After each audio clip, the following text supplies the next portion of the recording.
Hello, welcome back to my channel and welcome back to Musketeer May. Today I'm going to be doing the Three Musketeers book tag, or the Musketeers book tag. And yes, I did buy a copy of the Three Musketeers with the BBC adaptation boys on the front because I saw Alicia have it and I thought it was beautiful. And I haven't read the Three Musketeers, so I thought beautiful edition, beautiful characters, beautiful story.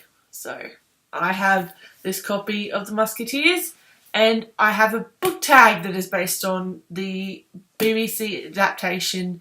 I will now go through the questions, and then at the end of it I will tag a few people to do this tag. So let's get into it. The first question is Athos, a character with a dark past. And for this one, I chose Zelie from Children of Blood and Bone by Tomi Adeyemi. Zelie's mother was killed when she was very young. Also, Zelie's mother was a diviner like Zelie.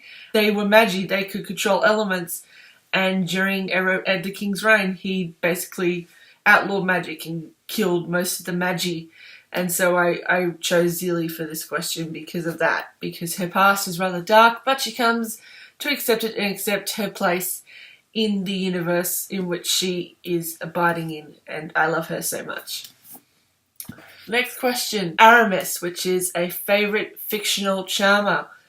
And there was this was the first one I thought of, is Nicholas and Warwick. So, sort of cheating here, but Nicholas and Warwick from Gangster. Nicholas and Warwick both use their charms on various people to get their way in the world, and I just find it so funny and so charming, especially Warwick, who is this person here. He is my bae. I love him so much, and he's so cute and so charming, and just he reminds me of Aramis in that sort of boyish charm that you can't help to be drawn to. Third is D'Artagnan, and that is a character's journey who you love reading about. And yet again, this was the immediate answer that came to mind. Elias from the Ember and the Ashes series, specifically A Torch Against the Night, and I'm so excited for Reaper at the Gates to come out. But Torch Against the Night, we really get to see much of Ellis's inner struggle and journey, and I really loved reading about that. He is one of my favourite characters from this series, and his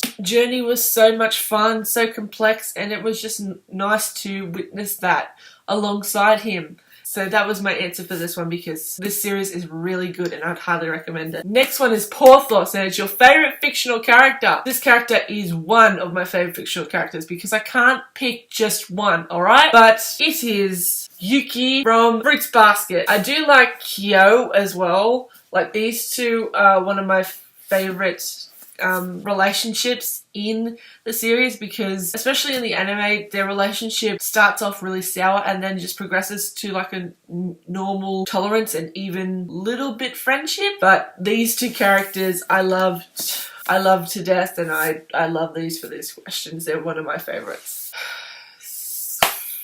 Fifth question is Milady DeWinter, which is a favorite female assassin. And guys, if you've been around this channel, if you know me, you know anything at all, you're not surprised when I say Mia Corvair from the Nevernight Chronicles by J. Christoph. Do I even need to explain why? Mia is such a badass, and she's such a complex character that I can't help but love her. And her assassinating skills are top notch. In the first book, Nevernight, she goes to this school for assassins, which is like Hogwarts but for assassins, and then in God's Grave we see more of her cunning and guile and planning, and oh my god, it was so good. I love Mia so much, and that's why she's my favourite pick for this question. Number 6 is Trouville, your favourite fictional mentor.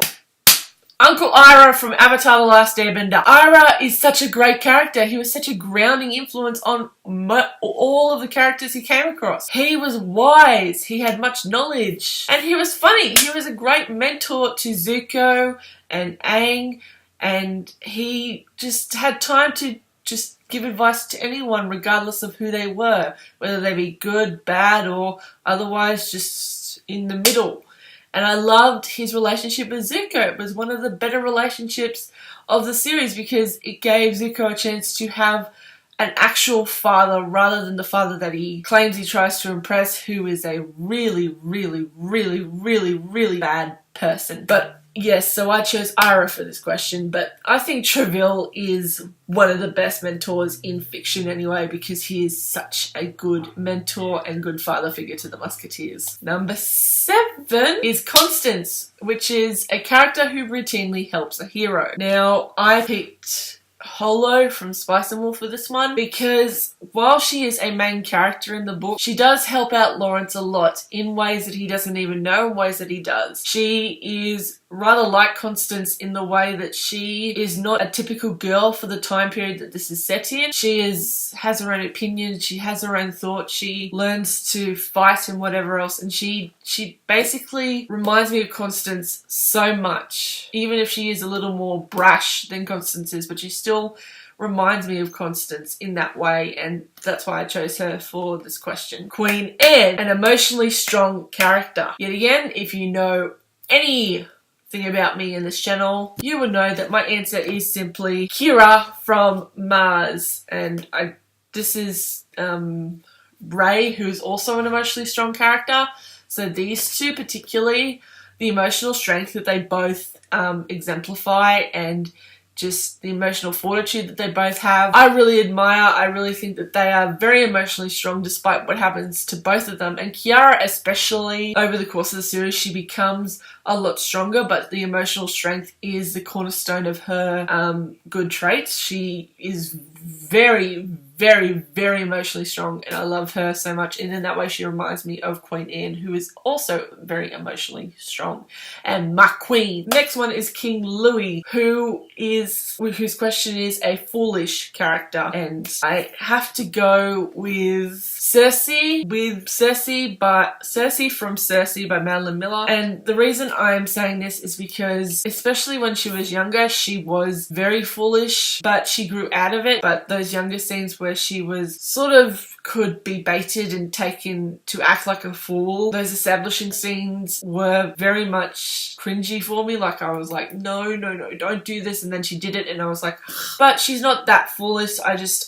This was immediately what I thought of because I recently finished this and it was fantastic. Highly recommended. And the next one is the Cardinal, which is a recurring villain you love to hate. And this one is Zarkon from Voltron Legendary Defender, off the Netflix show.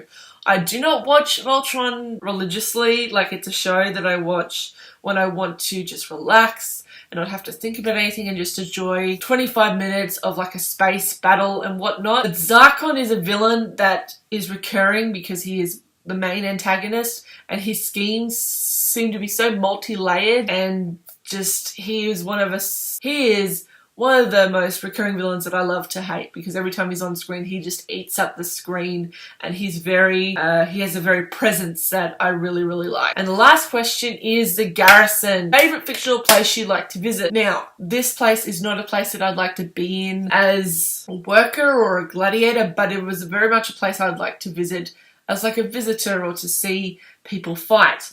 And that is God's Grave Place. This place is based on ancient Rome and Venice, and just the way that Jay describes this place, it makes me want to visit it. It's so atmospheric, and it seems to be so it would be a very interesting place to visit, I would think. Not necessarily to wind up in, but just, you know, if we're passing through, would be a very nice place to visit. And that is the Musketeers book tag, and I tag Alessia from Alessia, because girl, I know that you love this show as much as I do, and I want you to do this. I also tag Little Book Owl, and if you would like to do this tag, then whoop, you're tagged too. So let me know if you do this tag, and I will see you guys in the next one.